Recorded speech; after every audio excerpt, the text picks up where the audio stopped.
Oh, Romeo's in the house. I'm down with that.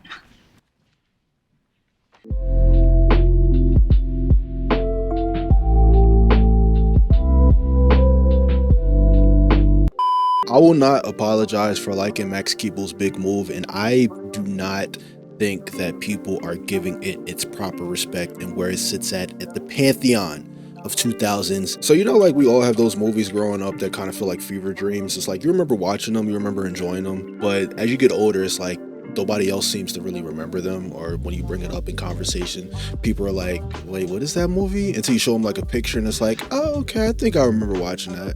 That was Max Keeble for me. I was such a big fan of this movie growing up. I used to watch it whenever it came on Disney Channel, but now whenever I bring it up to my friends, it's like, really? Like, I don't really remember that movie. Or it's like, you kind of like that movie?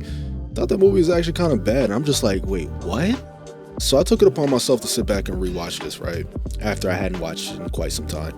And this movie might be the greatest 2000s kids movie I have ever seen, as far as a kids movie that encapsulates 2000s so well. Like, let me just show you the music that they play as they're getting off the bus. Today, I changed, it's too late, 'cause every town feels the same. I'm different. Now let me show you the music that they play when they're just doing something as simple as leaving school. The sun is shining down and there's no one else around now. And also, let me show you the song that legitimately plays every single time the hot girl shows up in the movie.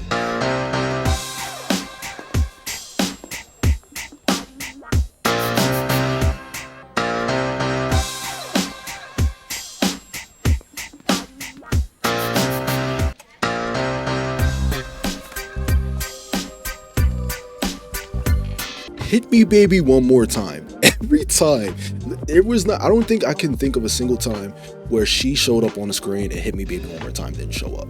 Like that, if this movie doesn't get more 2000s, not only that, I think a big reason why people don't really remember this as such is because the only real notable name that was leading the cast in this movie is Josh Peck. Outside of that, with Orlando Brown, I mean, people remember him, but he wasn't like a leading guy. Little Romeo, but he wasn't like, you know, he wasn't a lead. They weren't leading people. Push the goddamn button. Push the goddamn button. You heard what she said. Jamie Kennedy, I love Jamie Kennedy, but he was like the main antagonist, and plus he had like the type of uniform where you could barely kind of recognize him. But it's just one of those things where this movie kind of gets lost in translation so much, where I feel like a lot of people aren't putting it in its proper perspective, where like this movie, it did so much wacky stuff. I'm just going to piggyback off different points that happened in this movie, right? So first off, the premise alone is a premise that I feel like all of us as kids, like if we had to think back to us being a kid, who wouldn't want to be in this position? This made all of us, at least for me, this made me think like, yo, if I ever get transferred to a different school and I'm moving to a completely different state, I might not pull the exact same stuff he did, but I definitely might have the same energy as Max Keeble. So the whole thing with this movie was Max Keeble was a kid that was getting picked on quite a bit, and he wasn't getting treated fairly by teachers, principals, and stuff like that. And come to find out that his family is going to get moved to a different state. They're going to go to Chicago. And because of this, he decided that, you know what, since I'm leaving this school and I'm never coming back here, let me just fuck shit up. Like, it's just that simple. Let me just fuck shit up. I'm leaving this school anyway. I'm never going to see any of these people's faces again. Let me just go out with a bang. And he caused so much mayhem in such a brief period of time. It was just so much fun. He caused a food fight where they were using a catapult as a weapon. Not only a catapult, he brung out a leaf blower and a musical instrument and was shooting mustard out of the instrument in a food fight. This might be like, I don't know where y'all rank y'all movies with food fights. This has to be like a top 5 food fight in a movie. I have never seen that much innovation. Not only that, it went on for a decent amount of time. Everybody got damaged. It actually looked like an actual cafeteria. It didn't look like a movie set cafeteria. Actual like things were being thrown. You see the effects of them getting mustard sprayed all over them.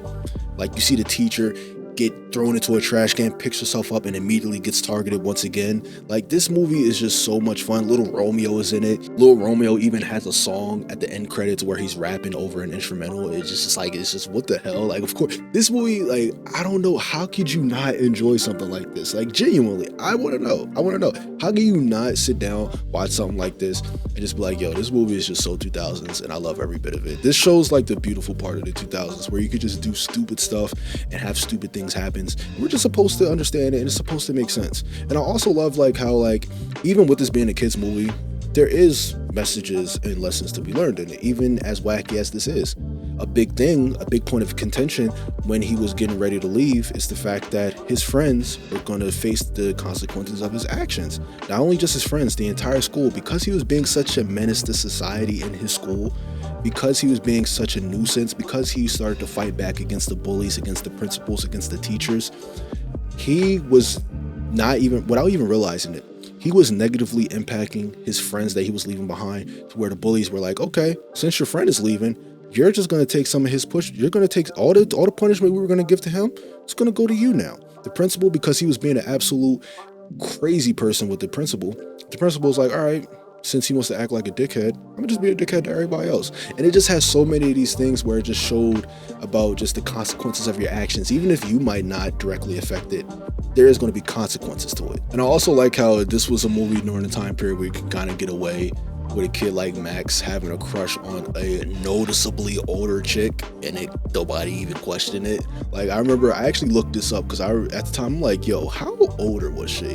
And it wasn't that crazy. But yeah, okay, so what I was gonna say was right. He was like 12 and she was 17, which that was like, okay. And if you even want to do that whole thing where like maybe they shot filming when they were younger, okay, he was 11, she was 16. Either way you slice it, the 5-year difference, it was noticeable in the movie, and looking it up is like, okay. I don't know, this movie, it was just so fun. I rewatched it the other day because it was just like, yo, what's a Disney movie I haven't seen in quite some time? And I was thinking about it, I was just scrolling through, I'm like, oh, Max Keeble. I remember really loving this movie. I remember always having a fun time whenever it came on Disney. And I remember sitting down and watching. I'm like, yo, I have to talk about this movie. This movie is way too fun. And then once I realized that this movie only has like six stars on like IMDb, only has like 2.5 on Letterboxd with their pretentious asses. It's like, oh, of course, this one over their heads. Of course, that pretentious ass app isn't going to understand the genius that is Max Keeble's big move. Grade rating on this movie, it's getting an A. Hey, I'm not even being funny. Deadass is like an A movie. I love this movie so much. I can watch this at any point. And if I want to watch a movie that perfectly puts me in the realm of the 2000s, Max Keeble Big's move is going to be my go-to.